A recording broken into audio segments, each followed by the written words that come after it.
Kisah perjalanan hidup setiap orang pasti berbeda-beda. Setiap orang pasti memiliki cerita hidupnya tersendiri yang telah ia lalui dari kecil hingga sekarang. Beberapa orang mungkin saat ini sedang merasa bahagia atas sebagian proses kehidupannya, tetapi tidak sedikit pula yang merasa sedih. Kegelisahan dan ketidaknyaman pun seringkali menghampiri langkah kehidupan yang membuat tidak percaya diri. Mungkin sepenggal kalimat tadi cocok untuk menggambarkan kisah hidup dari seorang wanita bernama Ibu Sri. Ia banyak mendapat pengalaman hidup dari berbagai aspek, mulai dari perjalanan hidupnya ketika mendaki Gunung Lawu, dilanjut dengan Ibu Sri yang diasingkan di Alas Ketonggo selama 3 tahun, dan yang terakhir adalah pengalaman hidupnya yang akan diceritakan kali ini, yaitu kembalinya Ibu Sri ke Gunung Lawu. Mau tahu kisah kelanjutannya seperti apa? Duduk manis dan selamat mendengarkan.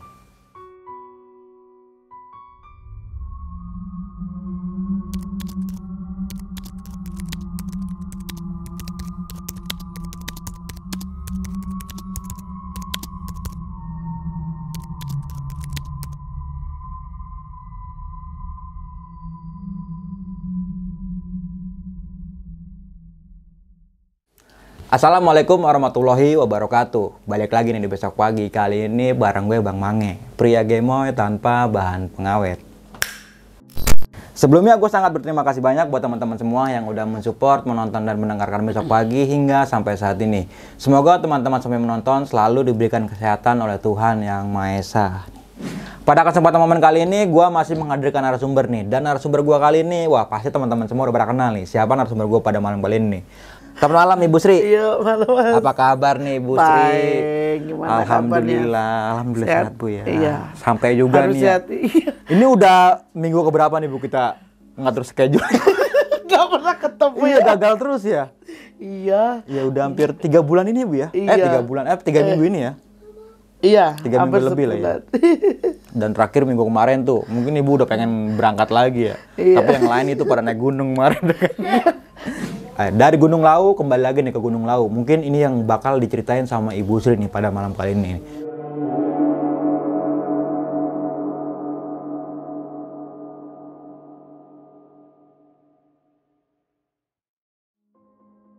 Dan sebelum kita masuk ke ceritanya, bagi teman-teman semua yang belum subscribe, silahkan di subscribe terlebih dahulu, like, comment, and share. Jangan lupa nyalakan loncengnya agar teman-teman semua nggak ketinggalan video terbaru dari Besok Pagi. Dan bagi teman-teman semua yang mempunyai cerita mistis pendakian dan pengen berbagi pengalaman kalian di sini, kalian bisa langsung aja DM ke Instagram Besok Pagi yang ada di sini nih. Dan jangan lupa di follow juga Instagram Besok Pagi. Mau nggak mau, suka nggak suka, bahwa hal gaib itu ada di sekitar kita. Tanpa berlama-lama lagi, langsung aja kita masuk ke ceritanya.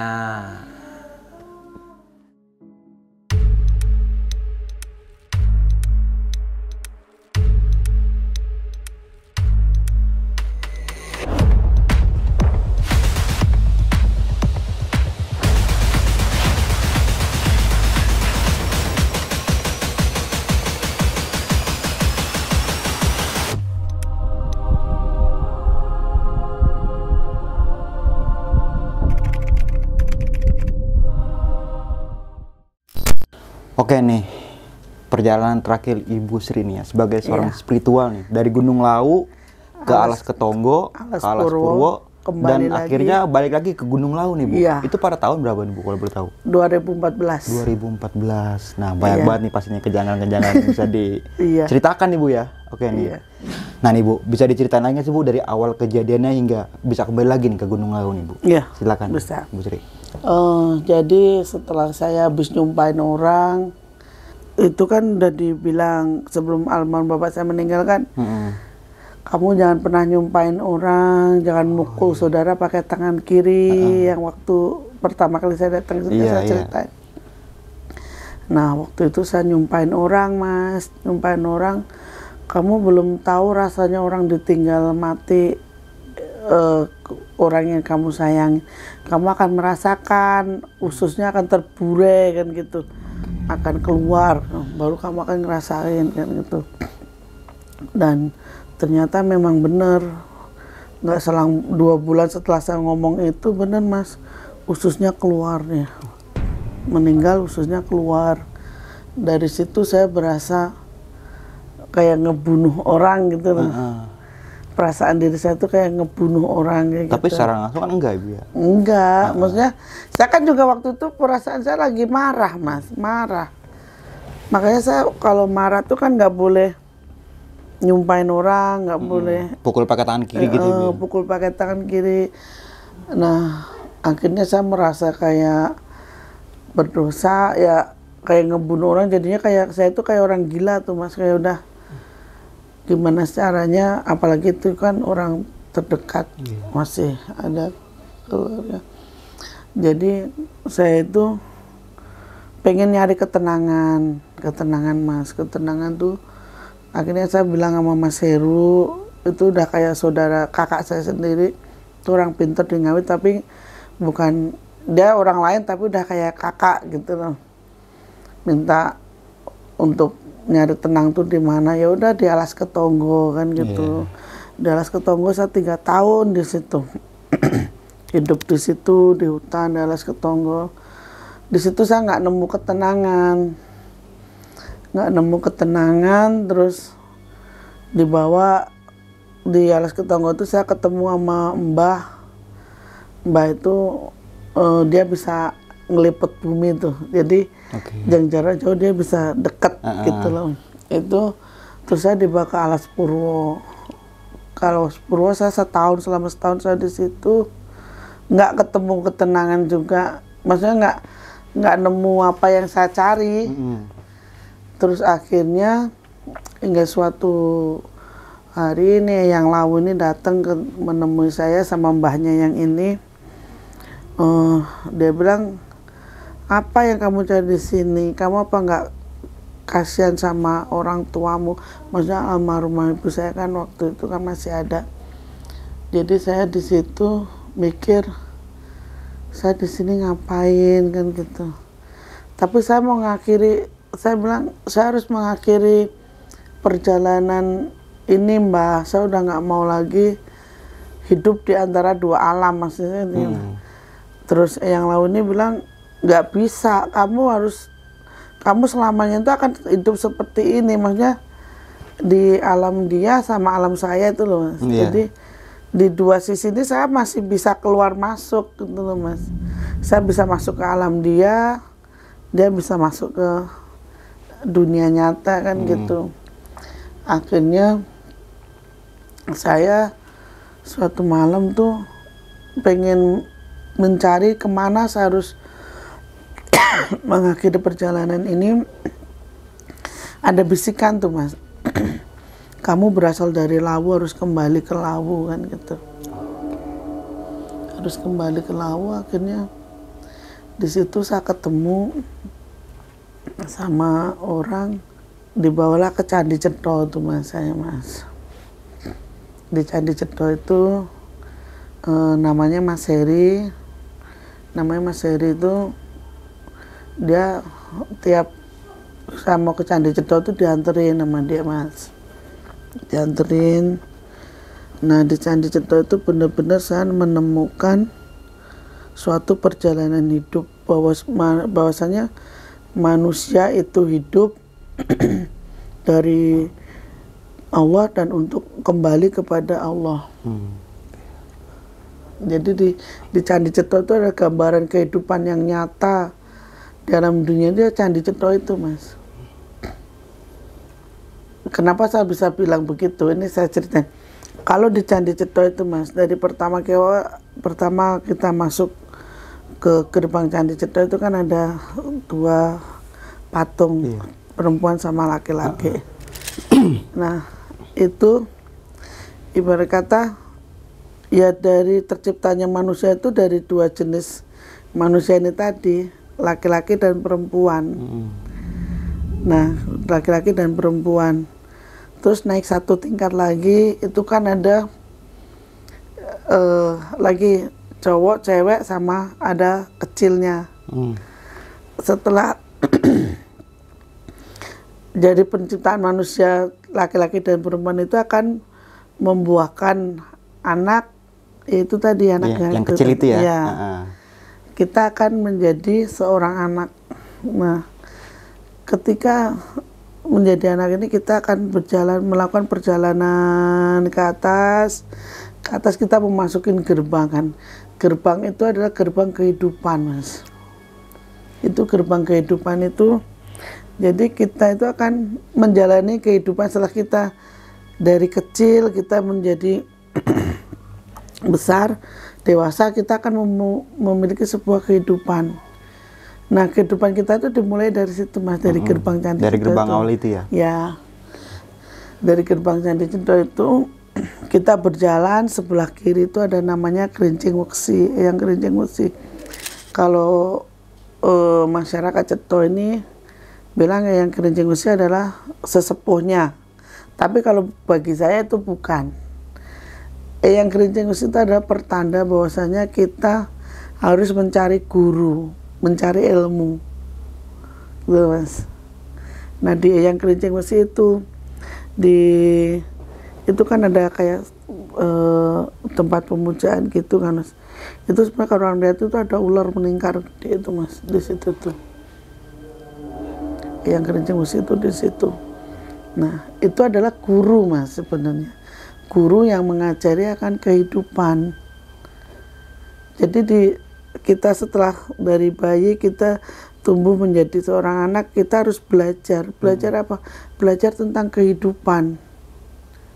Tentang kehidupan itu, Mas. Nah, dari kehidupan ini kita kan naik lagi ke yang ada patung kura-kura sama burung. Kura-kura yang naik burung, terus ada relief alat kelamin laki-laki. Nah, setelah kita mencari guru kehidupan ini tadi, kita akan dipertemukan dengan kura-kura sama burung itu jadi sebuah pertemanan. Kalau menurut saya ya, sebuah pertemanan. Jadi di antara pertemanan itu kita akan itu adalah masa-masa remaja kita di situ itu. Masa-masa remaja kita itu di situ. Nah, setelah itu kenapa kok ada relief laki-laki dan perempuan, ada relief laki-laki, penis laki-laki itu, maaf. Itu karena apa? Di dalam pertemuan itu nanti, pertemanan itu nanti kan ada laki-laki dan perempuannya kan. Di situ akan menjadi satu, bergabung, ya kan? Bergabung menjadi satu. Akhirnya setelah bergabung menjadi, kita akan berjalan lagi naik ke yang di sebelah kiri ini ada relief. Kalau orang Jawa itu namanya ruwat. Ruwat itu untuk menghilangkan sengkolo tuh, Mas. Jadi ruwat itu pembersihan diri. Pembersihan diri ya. Ngeruat. Ada bahasa istilah ngeruat gitu di Jawa itu. Ya. Relief ruwatan itu sebenarnya setelah kita itu berhubungan dengan pertemanan itu ada kalanya kan kita banyak salahnya ya kan. Entah kita menyakiti, entah kita disakiti ya kan. Kayak jadi kita itu harus berpikir bahwasanya kita harus melakukan pembersihan diri. Nah, pembersihan diri itu yang itu tadi yang ada relief. Relief itu tadi yang ruwatan itu tadi kita harus membersihkan diri, bahwasanya kita harus introspeksi kita bagaimana setelah pertemuan itu banyak dan salahnya kita di mana kan gitu. Terus kita naik lagi ada patung Bima yang kepalanya terpenggal itu kan, hilang kan itu kepalanya. Itu sebenarnya gini, kan ada dua tuh. Setelah kita mulai pembersihan, kita harus bisa menjaga diri gitu, Mas. Menjaga diri kan, menjaga diri. Jadi setelah kita menjaga diri kan ada pendopo tuh, ada rumah kayak gitu kan, jadi cedok kan. Di atasnya yang relief Bima ini tadi kan. Setelah kita menjaga diri, kita akan memasukin sebuah rumah, kayak rumah tangga kan. Setelah kita belajar bahwasanya dari pertemanan tadi gimana itu, kita akan masuk ke sebuah rumah, yaitu tadi rumah tangga, sebuah kehidupan berumah tangga, ya kan, Mas? Berumah tangga tergantung kita mau dibawa kemana rumah tangga, mau dibawa ke rapuh apa ke kokoh kan gitu. Makanya kan di situ ada dua bangunan tuh. kanan kiri kan Iya, ada ada. bangunan. Itu mau dibikin rapuh apa kokoh kan tergantung kita yang bawa. Nah terus naik lagi ke satu staf lagi kan itu ada Noyo Genggong Sabto Palon kan. Ada Noyo Genggong Sabto Palon. Itu sebenarnya Noyo Genggong Sabto Palon itu kita tuh berumah tangga itu kadang ada baik dan ada buruknya.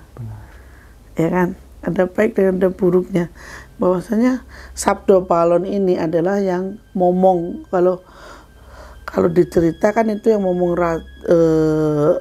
Raja Majapahit Brawijaya kelima kan itu yang ngomong Sabdo Palon itu.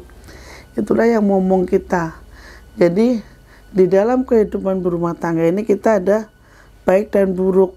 Kita mau dibawa yang kemana? Kita harus bisa menyesuaikan ya kan.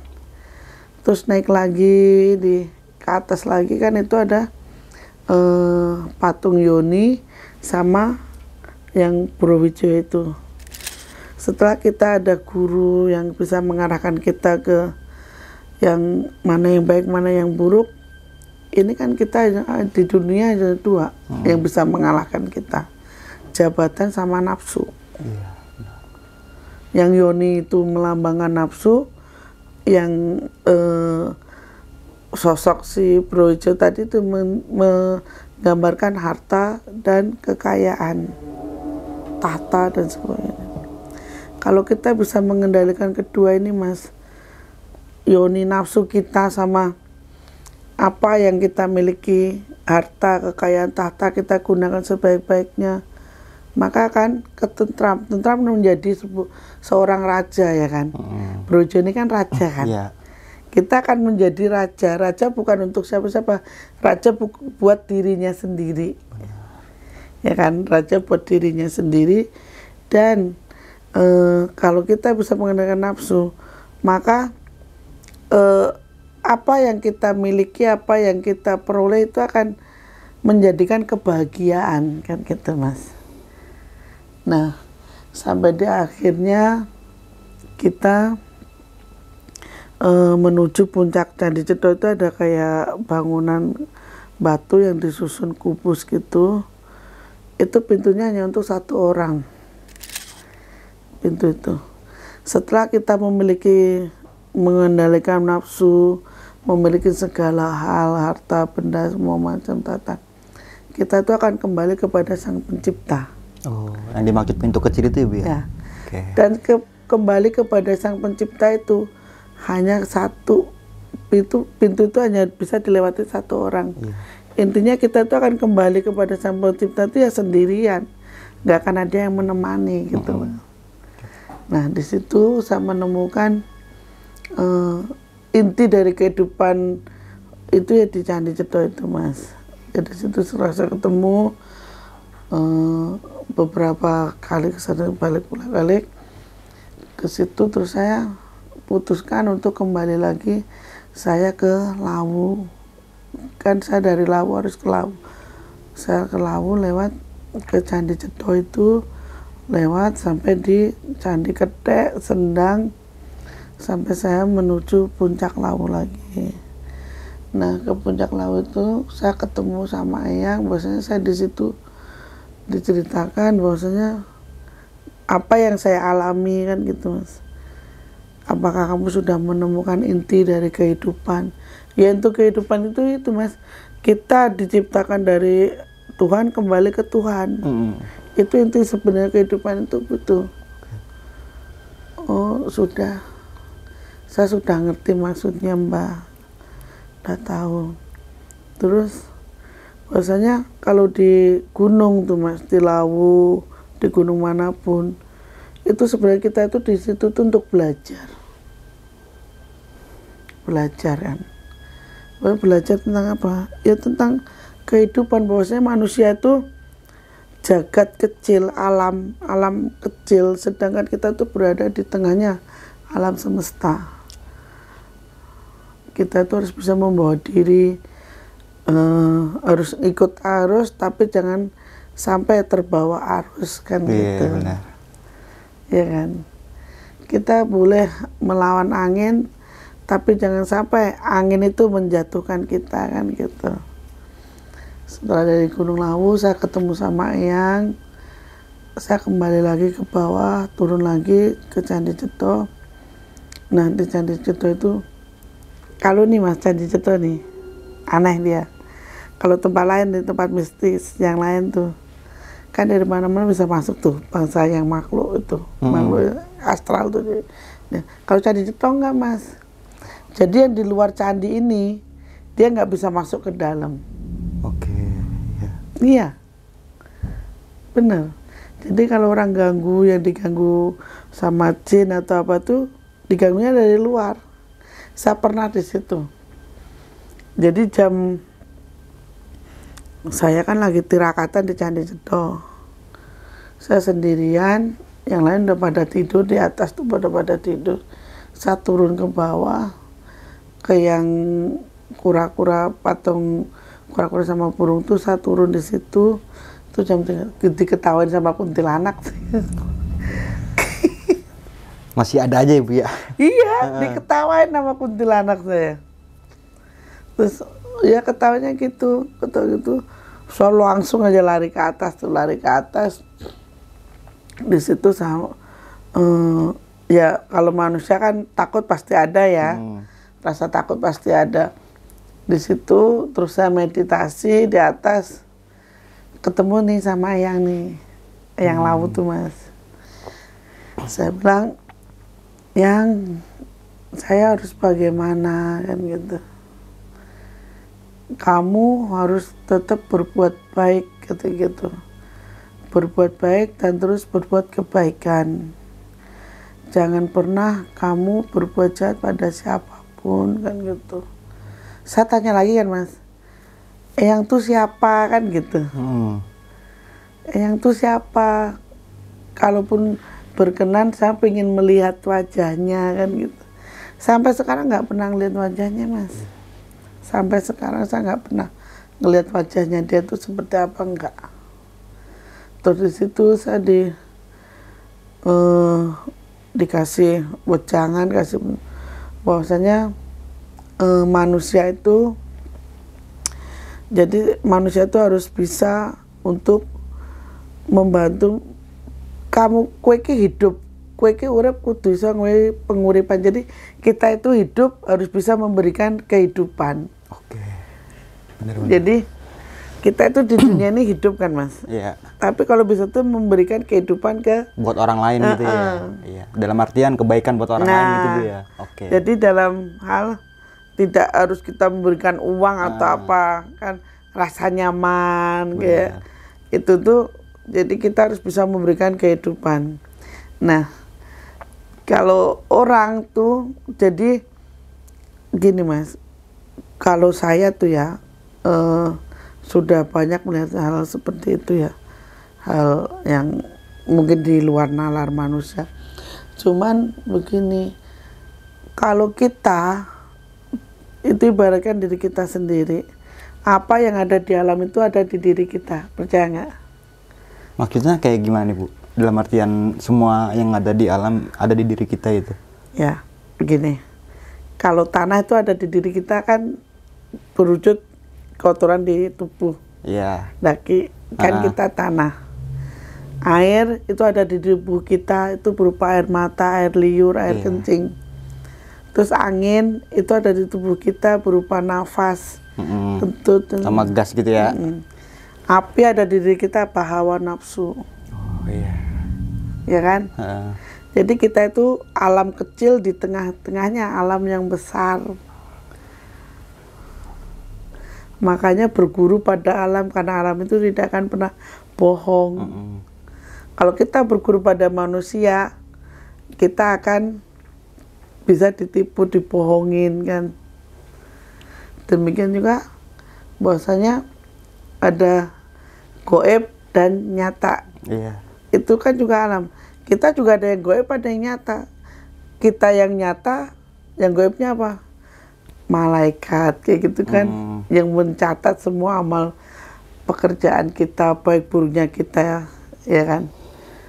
Jadi intinya setelah saya melakukan perjalanan spiritual dari Lawu, saya dibawa ke gerbang, dimandikan, terus dikasih kemben, terus dipertemukan yang di peperangan itu, yang dikasih pedang, terus sampai almarhum bapak saya meninggal. Saya tanyakan, bapak saya meninggal kemana, kok dibawa, kan gitu, dibawa sama Eyang tuh. Bapak saya apakah ada perjanjian khusus sama Eyang apa gimana? Eyang apa gimana? Dia bilang, kamu tidak perlu tahu bahwasanya setiap orang yang meninggal itu rohnya udah sama Allah, katanya gitu.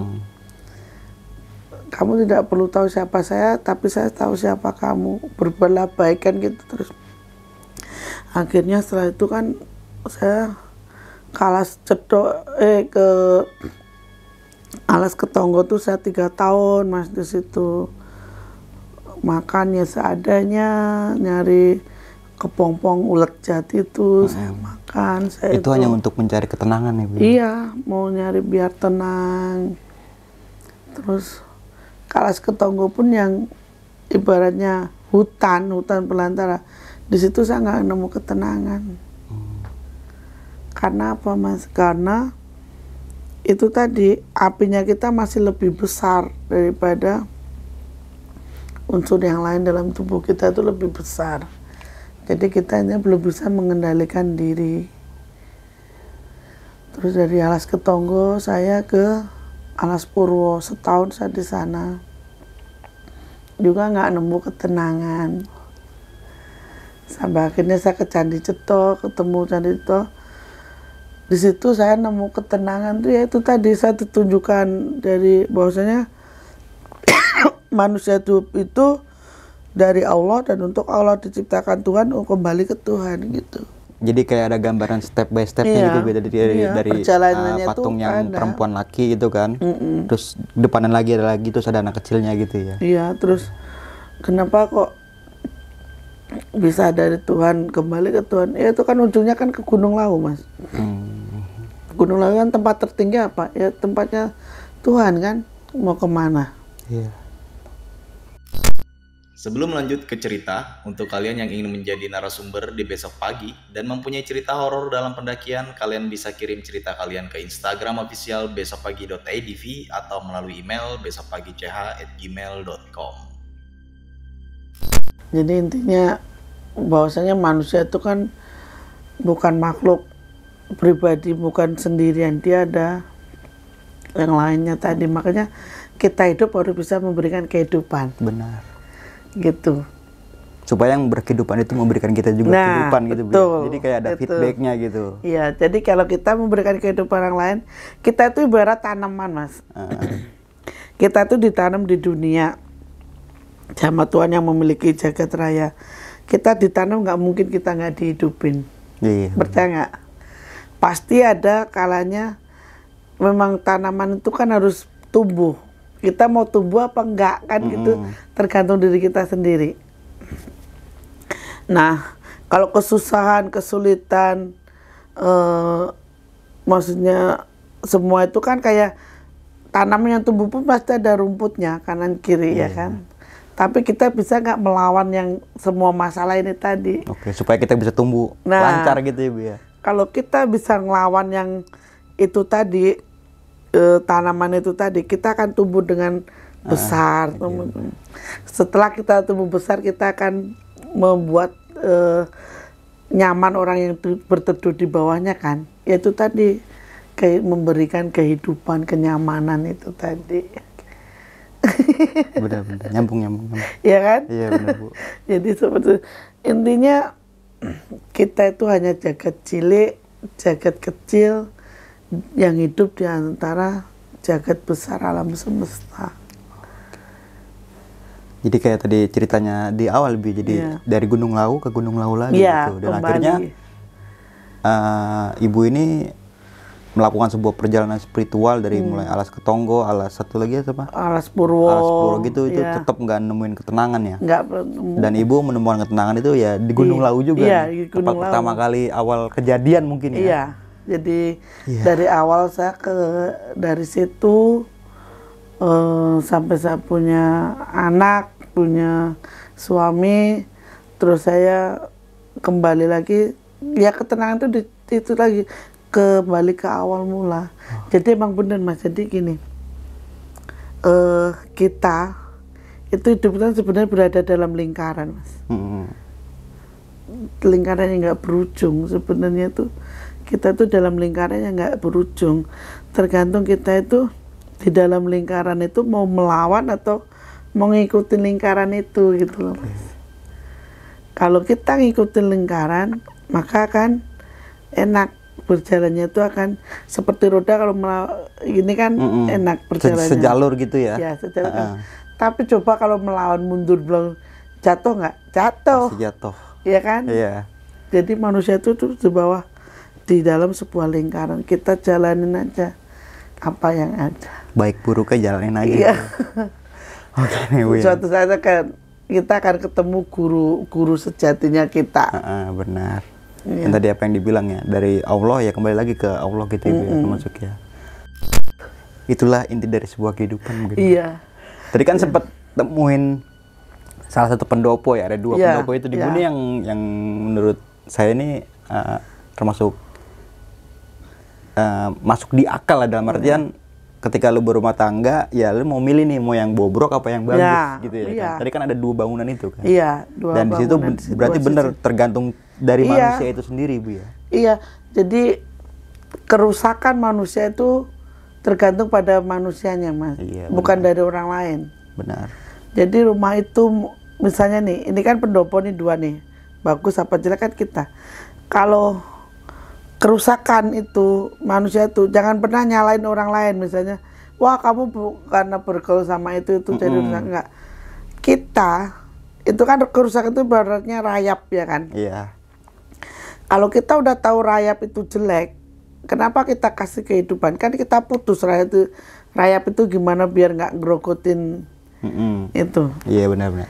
Makanya kan kalau kita udah tahu teman kita itu jelek, ngapain kita ikutin? Ya udah kita pergi apa dia yang kita singkirin kan gitu. Ya kan? Tapi kalau bahasa disingkirin mah jangan nih Bu ya. Kan kita aja yang pergi ya, kita yang ngalah gitu maksudnya. Iya, kalau sebenarnya disingkirin itu tergantung sih, tergantung. Kalau memang dianya nggak bisa kita ituin ya secara kasar kita bilang bahwasanya kamu nggak baik bagi saya, makanya kalau rayap kan harus kita basmi kan gitu. Benar-benar, karena merusak ya ini kan gitu bangunan itu ya Bu ya. Iya. Agar tetap kokoh kan seperti itu. Berarti dari semua candi atau patung yang ada di Candi Ceto ini itu ada filosofi tersendiri mungkin ya? Kalau orang yang tahu ada, tapi kebanyakan kan orang wah ini peninggalan agama tertentu, enggak. Kalau menurut saya itulah hidupmu itu belajar dari situ. Iya benar. Iya. Karena kan dari agama lain itu kan emang kan sebelum Islam masuk ke Indonesia kan ya agama yang lain dulu kan yang ada gitu maksudnya. Iya, cuman ya itu tadi Mas, itu bukan soal agama apapun, itu adalah gambaran kehidupan kita itu ya seperti maha itu, luar gitu. biasa. Waktu zaman dulu mah luar biasanya manusia tuh tahu apa yang sebelum terjadi itu tadi. Makanya digambarkan seperti ini biar anak cucu yang di kemudian hari tahu bahwasanya gambaran kehidupan itu seperti itu. Benar banget. Ya kan? Iya, luar benar. biasanya orang zaman dulu tuh seperti itu. Nggak kayak orang sekarang, udah ngeklaim aja langsung ngamen kata ini gitu, aduh nggak dipikir dua kali gitu. Iya kan? Termasuk saya juga kayak gitu. Harus banyak-banyak belajar ya kalau kayak gitu. Iya, belajar sama alam, jangan belajar sama manusia. Benar. Iya, seperti tumbuhan kan, tumbuhan dari akar tuh sebenarnya apa? Kok tumbuhan tuh harus ada akarnya? Akar itu adalah kaki kita untuk berpijak. Kamu mau kemana? Itu kan terserah akar. Kalau kamu mau terus tumbuh, maka kakimu harus kuat. Kan gitu. Buat menopang kehidupan yang lebih berat ke depannya gitu Bu ya. Terus batang tuh apa? Batang tuh ya badan kita. Jangan sampai parasit itu tumbuh di batang kita, karena kalau parasit tumbuh di batang kita mati, ya kan? Jadi seperti itu tuh kehidupan kita tuh harus mampu menghadapi apa yang terjadi gitu loh. Walaupun kita harus pilah-pilah ini yang baik, yang buruk, yang baik, yang buruk. Sampai ke pohon ada cabang, ada ranting, itu adalah percabangan dari kehidupan kita, mana yang arah yang mau tuju. Kan gitu. Setiap hidup itu pasti akan ada tujuan. Iya.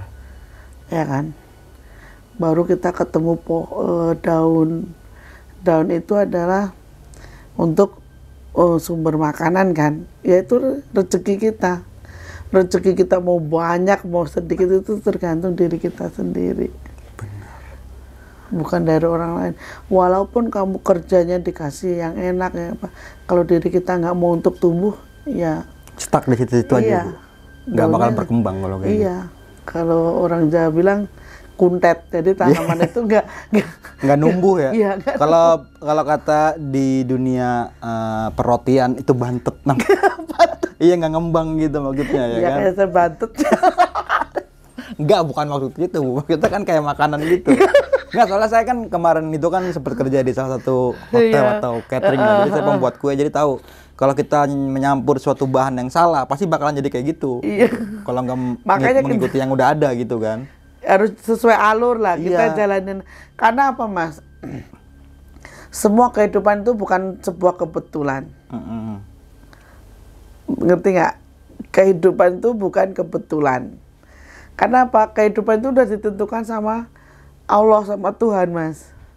Misalnya nih, kok bisa? Jadi, kenapa kehidupan itu bukan sebuah kebetulan? Kamu dilahirkan udah ditentukan dari ibu yang ini. Harus tumbuh seperti ini. Kan itu bukan sebuah kebetulan. Karena Allah memang menumbuhkan kamu menjadi ini, gitu. Itu udah dicatat semuanya, Bu ya. Termasuk Iya. tentang kematian itu ya. Iya, jadi tentang kematian. Jadi di Candi Cito ini saya benar-benar ketemu hidup, sejatinya hidup itu ya di situ. Tapi pada akhirnya Bu Sri ini nggak sempat melihat wajah dari yang lalu Enggak, nih, Bu. sampai Sampai sekarang sekarang nih. Cuma gambaran aja gitu mungkin. Sampai sekarang pun setiap saya panggil pasti datang. Setiap saya panggil pasti datang. Termasuk di sini, Bu, bisa. Bisa. Cuma kalau di saya pribadi, saya jujur ya, kalau sama kayak kita negosiasi sama makhluk yang gitu, saya nggak berani. Nggak kayak channel sebelah. Saya nggak berani kalau kayak gitu. Makanya banyak banget yang ngajak, Bang, explore yuk. Saya nggak mau kayak gitu. Jangan pernah mengusik kehidupan mereka, karena bener. mereka pun nggak mengusik kehidupan kita. Jangan. Iya bener, karena diomongin aja udah termasuk mengusik, Bu. Tahu dia, Iya, ini bener. tahu. Dia tuh saya omongin terus kan setiap hari Iya. gitu. Itu bukannya termasuk salah satu hal yang mengusik dia juga kalau kayak gitu, Bu ya. Iya. Jadi gini, Mas. Kalau orang bisa maksudnya tuh, wah saya tahu sono tuh ada. Orang bisa ngeliat mungkin iya.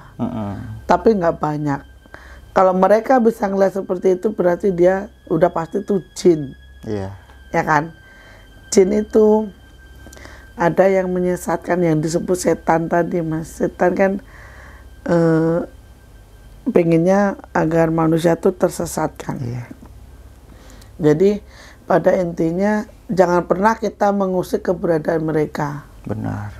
Karena mereka kita omongin pun mereka Ngerasa, akan, Ibu ya? Ya mungkin di dunia lainnya mungkin dia juga ngomongin manusia ya. Itu manusia itu tuh ngomongin kita mulu tuh begitu ya. Ya tapi emang kalau di kehidupan ini kan emang bener, Bu ya, terciptanya antara ada yang masuk di akal sama nggak masuk di akal kan. Dalam Iya. artian ada wujud sama aja, ada juga sama Zat. gitu kan.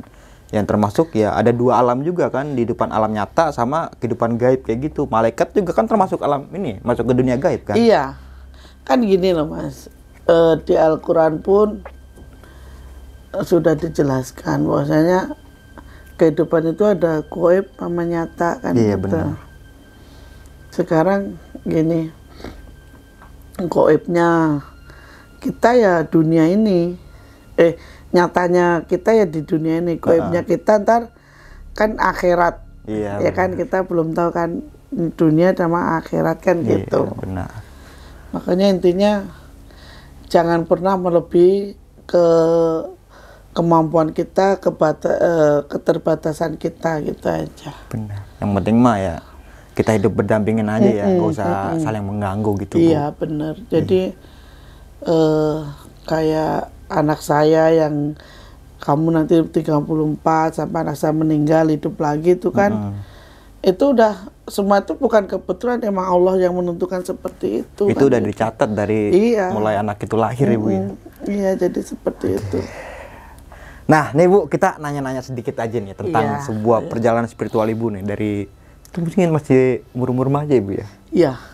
Oke. Dari awal tuh saya kelas 1 SMA, dari awal naik ke Gunung Lawu tuh. Dan sampai terakhir kali ke Gunung Lawu itu tahun berapa Bu?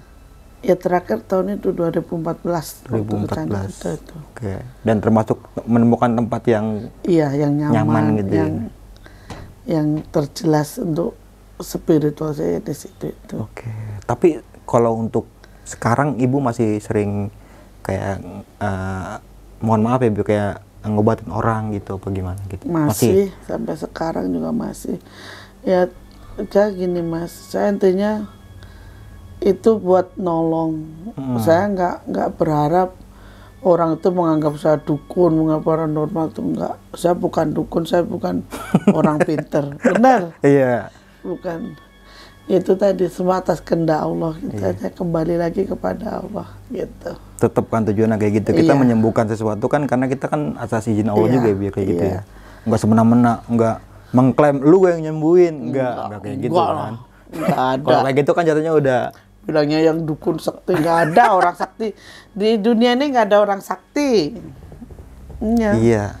Benar. Yang sakti itu ya karena Allah memberikan jalan lewat kamu gitu. Itu semua sebagai titipan ya Bu. Iya. Benar. Nah tergantung orang ini nih mau memanfaatkan titipan ini buat kebaikan apa buat keburukan gitu ya kan. Ibarat kata kita mau makan kan dari padi harus ditanam jadi padi, jadi beras, baru jadi nasi, baru kita makan kan gitu. Nggak ada yang instan semua ini. Nggak ada. Benar.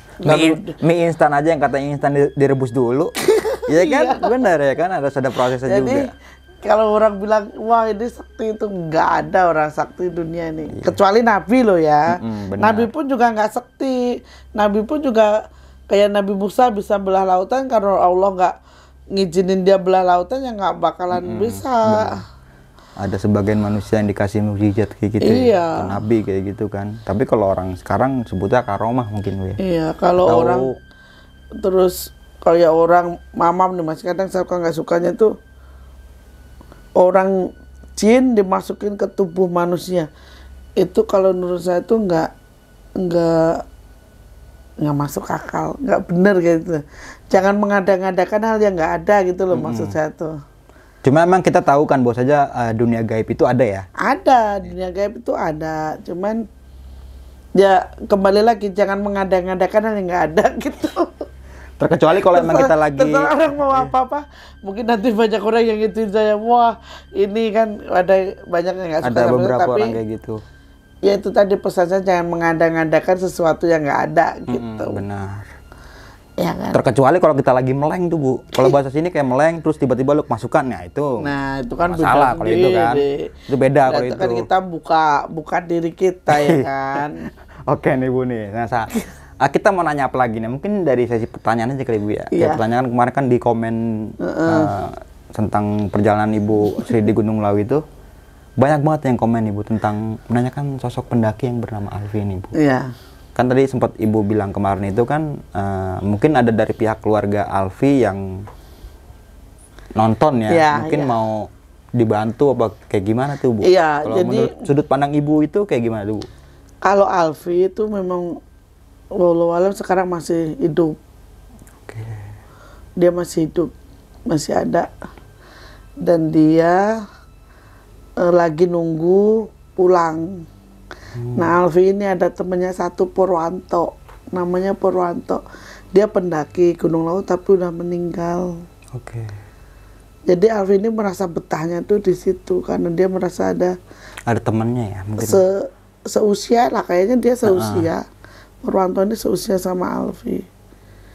Jadi Purwanto itu kemana-mana berdua sama Alfi ini. dan mereka ditempatkan di satu. Jadi dari Gegerboyo tuh, mama kalau Gegerboyo tuh di Gunung Lawu kan yang namanya Gegerboyo yang kemarin yang meninggal itu kan di situ itu kalau orang tahu di sebelah kanan agak ke kanan itu dia ada gua kecil di situ. Jadi dia itu di situ ada di situ. Oke. Dan itu udah nggak ke penglihatan biasa, nggak bakal kelihatan ya Bu ya? Kalau penglihatan biasa nggak bakalan ketemu. Tapi kalau guanya bisa ketemu itu.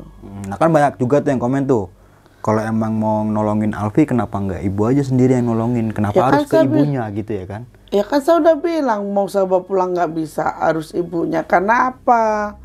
Gini Mas, Alfi itu kan maksudnya dia mau naik ini, dia nggak ada. Makanya saya harus tegaskan di sini bahwasanya kalau orang tuamu tidak mengizinkan sesuatu itu jangan dilanggar. Oh iya. Jadi intinya tuh gini loh, biar ibunya ini memaafkan dulu nih Alfi nih. Soalnya dia nggak bilang kalau mau naik gitu ya? Iya, nggak bilang. Jadi intinya tuh ibunya tuh harus. Kenapa kok harus ibunya, kok nggak bukan saya? Ya kalau saya bisa bawa, saya bawa pulang. Tapi saya nggak bisa, Mas. Itu harus ibunya. Nah, itu ibunya harus apa yang dilakukan? Cuman tidur depan pintu pakai bantalnya yang apa namanya, pengki yang dari bambu itu, kalau orang Jawa namanya ikra. Yang dari bambu itu dikasih janur 2. 1 buat Purwanto, 1 buat Alfi. Udah. Nanti ibunya akan pertemukan kemana harus menjemput Alfi. Iya. Jadi nggak usah pakai ke dukun, ke orang pinter, paranormal, ke ustad, ngabis-ngabisin uang. Udah itu aja pasti ketemu dan pasti Alfi pulang. Iya. Dan tetap ya Bu ya, tetap dibantu sama orang tuanya kalau kayak gitu kan? Iya, harus intinya orang tuanya kalau kayak gitu. Orangnya bakalan bisa. Iya benar. Nah tuh kalau komen tuh baik-baik, kalau komen jangan asal ngejudge saja. Kalau kan soalnya ini kenapa saya bertanya kayak gini, soalnya ada beberapa kemarin komenan yang saya baca itu ya cukup yang gak dimasuk di akal sih Bu, dalam artian kenapa harus ibunya, kenapa nggak Ibu Sri aja yang nolongin gitu, kenapa harus ibunya? Kalau emang niat Ibu Sri buat menolong kan, aduh saya balasnya juga bingung juga kan itu sih balasnya. Kan itu udah di luar, kita kan ada batasnya masing-masing, Mas. Iya, menurut saya juga kayak gitu, Bu. Kita ada batasannya, kita jangan sampai ya bukan hak kita ambil, jangan gitu loh. Itu kan bukan hak saya untuk ngambil Alfi ini. Ya kan?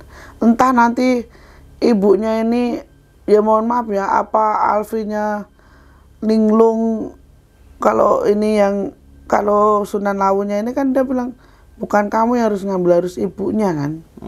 Saya juga nggak tahu ada masalah apa Alfi sama ibunya ini kan, saya juga nggak tahu. Iya benar. Ya kan? Ini bukannya saya nggak mau nolong atau apa, enggak. Emang ini harus ibunya, gitu loh. Saya nggak mau ngelangkain batasan saya itu, saya nggak mau ngelangkain gitu loh Mas. Yang penting saya udah utarakan caranya begini, mau dilakukan ya monggo, enggak ya monggo, terserah. Intinya saya hanya pengen Alfi ini segera bawa pulang kan gitu. Dan Allah alam ya Bu, entah itu Alfi ini masih hidup atau udah meninggal ya? Masih. Kita nggak tahu ya. Masih. Oh masih berarti. Masih hidup. Entar dia waktu yang lalu saya berjanji ketika ibunya akan melakukan itu dia akan saya antarkan pulang. Dia yang sendiri yang akan antarkan pulang. Entah itu diturunin, maksudnya itu Alfi itu akan dibawa turun di mana kan ibunya yang harus tahu gitu ya. Dalam itu nanti ibunya pasti dikasih tahu. Oke. Nah pertanyaan udah clear nih ya kalau kayak gini. Iya. Benar. Makanya saya nggak mau ngelangkain keterbatasan. Karena saya emang ibu itu bukan di ranahnya gitu. Iya, kita nggak mau dalam artian nggak mau kayak gini loh, nggak mau so tau lah atau gimana gitu. Gitu loh Mas. Gitu padahal itu bukan pekerjaan ibu. Kan tadi ibu bilang bukan dukun atau bukan paranormal ya kan. Ibu cuma orang biasa ya kan. Iya. Jadi gini loh Mas. Manusia itu kan ada porsinya masing-masing ya kan. Udah, jadi kenapa kok nggak dibawa aja sekalian, nggak dibawa langsung? Ya memang saya nggak berhak membawa dia. Gitu. Saya juga nggak akan memaksakan membawa dia. Daripada saya paksa bawa, nanti kenapa-napa kan, Benar. ya kan? Dan ini juga ibu udah termasuk ya ngebantu sih ibu dalam artian ya udah melakukan mungkin bisa dibilang negosiasi sama Eyang Lawu gitu. Soalnya kan waktu itu saya ketemunya kan waktu saya dibawa sama Yang Lawu ini, saya jujur Mas kalau mau ke gunung saya nggak harus naik, harus nanya-nanya tuh nggak. Ketika saya mau naik saya panggil Eyang ini pasti datang. Dan tadi saya ceritain waktu itu saya di bawah itu tadi. Iya. Saya bisa ketemu Alfia di situ. Benar. Saya bilang sama Eyang ini masih hidup apa enggak, Yang masih, dia masih hidup. Oke nih Bu nih karena waktu udah mulai malam Bu, Iya. kita udahin aja kali Bu. Karena saya juga ngeri-ngeri sedep nih Bu kalau ngomong tentang kayak gini. Nah nih Bu, sebelum kita mengakhiri video kali ini punya pesan-pesan nggak nih buat teman-teman semua nih? Jadi Ataupun- pesennya buat rescue ya, tim rescue atau tim SAR dimanapun, kalau bawa misalnya penyelamatan atau bawa, minta tolong tuh sambil disebut yang ada di dalam tubuh ini ayo ikut pulang gitu. Jadi biar mereka itu nggak yang Tertinggal di situ ya Bu ya. yang saya jelaskan waktu saya jalan dari Gunung Lawu ke Alas Ketonggo itu tadi kan gitu. Iya, benar.